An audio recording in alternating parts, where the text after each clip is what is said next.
Swear, swear. Yeah, bitch. Yo.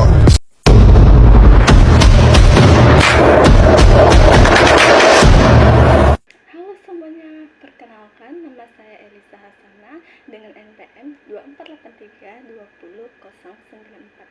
Di sini saya akan menjelaskan mengenai tugas presentasi saya, yaitu yang berjudul kebijakan fiskal dan kebijakan moneter. Pengertian kebijakan fiskal.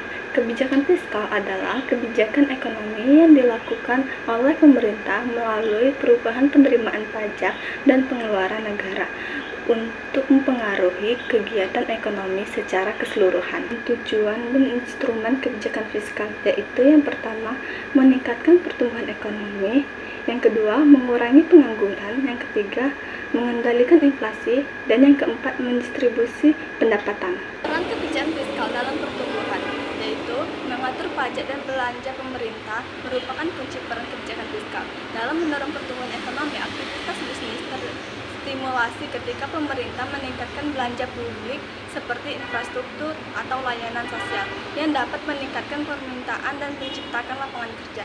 Di sisi lain, kebijakan fiskal yang terlalu ketat seperti kenaikan pajak yang signifikan dapat menurunkan daya beli masyarakat dan menurunkan investasi dunia usaha.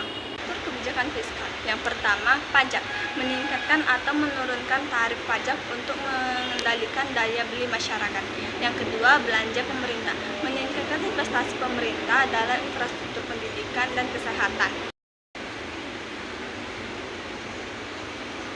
Dampak terhadap perekonomian. Kebijakan fiskal invasif meningkatkan pengeluaran atau menurunkan pajak dapat mendorong pertumbuhan ekonomi. Sementara itu, kebijakan fiskal kontraktif yaitu mengurangi pengeluaran atau kenaikan pajak dapat digunakan untuk menurunkan inflasi. Dan kebijakan moneter.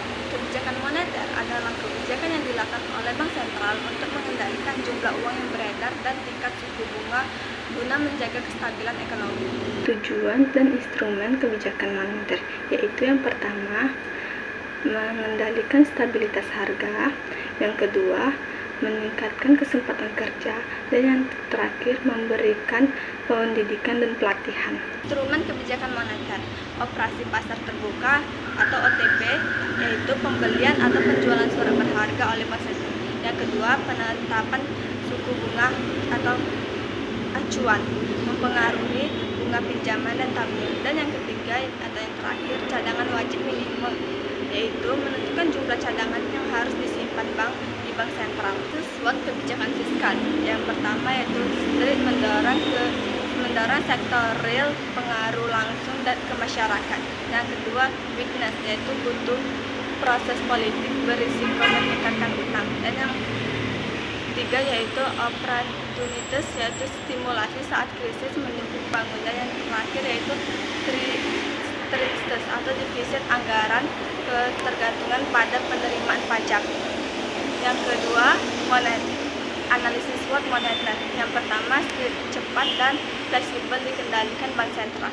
Yang kedua, weakness, tidak langsung di sektor real, efek jangka panjang. Yang ketiga, opportunities, menstabilkan keuangan dan nilai tukar. Dan yang terakhir, inflasi tinggi, gejolak ekonomi. Kesimpulan yaitu kebijakan fiskal dan moneter merupakan dua alat utama yang digunakan oleh pemerintah dan bank sentral untuk mengelola ekonomi makro.